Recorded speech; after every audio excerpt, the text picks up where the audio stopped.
యాసంగి సీజన్ ప్రారంభమై రైతులు నార్లు వేసుకున్నప్పటికీ గూడెం ఎత్తిపోతల నుంచి మంచిర్యాలకు సాగునీరు విడుదల కాకపోవడంపై బీజేపీ రాష్ట్ర ఉపాధ్యక్షుడు వెరబెల్లి రఘునాథ్ తీవ్రంగా మండిపడ్డారు. కాంగ్రెస్ సర్కార్ నిర్లక్ష్యం వల్ల ఎలక్ట్రిక్ మోటార్ ప్యానెల్ పనులు పూర్తి కాక రైతులు నీరు పొందలేని పరిస్థితి ఏర్పడిందని అన్నారు. గత బీఆర్ఎస్ ప్రస్తుత కాంగ్రెస్ ప్రభుత్వాల వైఫల్యాలతో రైతులు నష్టపోతున్నారని విమర్శించారు. జనవరి 5లోగా పనులు పూర్తి చేసి దండేపల్లి, లక్షెట్టుపేట, హాజీపూర్ మండలాలకు నీరు అందించాలని డిమాండ్ చేశారు. లేదంటే బీజేపీ ఆధ్వర్యంలో రైతులతో కలిసి ఉద్యమిస్తామని రఘునాథ్ హెచ్చరించారు.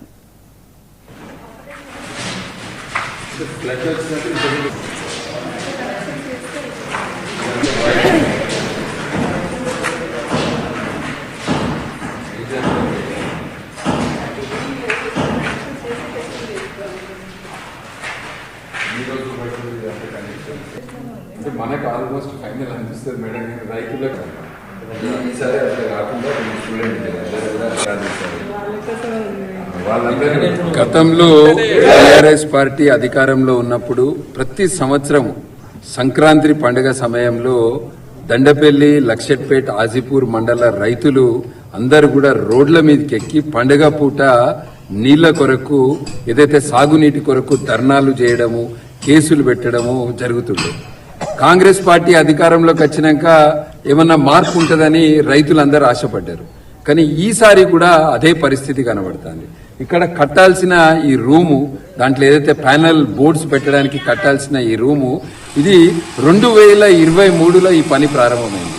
ఇప్పటి వరకు ఈ పని సరి అయిన సమయంలో పూర్తి చేయకపోవడం, అంటే జూన్ నుంచి నవంబర్ వరకు 6 నెలలు సమయం ఉండే, ఖాళీగా ఉండే. కానీ సరి అయిన సమయంలో ప్యానెల్ బోర్డ్స్ పెట్టకపోవడం వలన, వాటికి కావాల్సిన వైరింగ్ వర్క్ చేయకపోవడం వలన మళ్ళా ఇప్పుడు ఈ యాసంగి పంటకు సరి అయిన సమయంలో నీళ్ళు అందించే పరిస్థితి లేదు. ఇప్పుడు అడిగితే ఇక్కడున్న అధికారులు సంక్రాంతి పండుగ తర్వాత నీళ్లు వదులుతామని చెప్తున్నారు.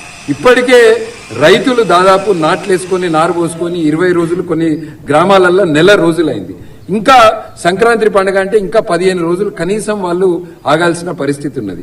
గత వర్షాకాలం పంటలకు కూడా రైతులకు సరి అయిన రాలేదు. వాళ్ళు పెట్టిన దానికి వాళ్ళకు రాలేదు. రైతులు వర్షాకాలం పంటలో నష్టపోయారు. గతంలో అనకాపల్లి జిల్లా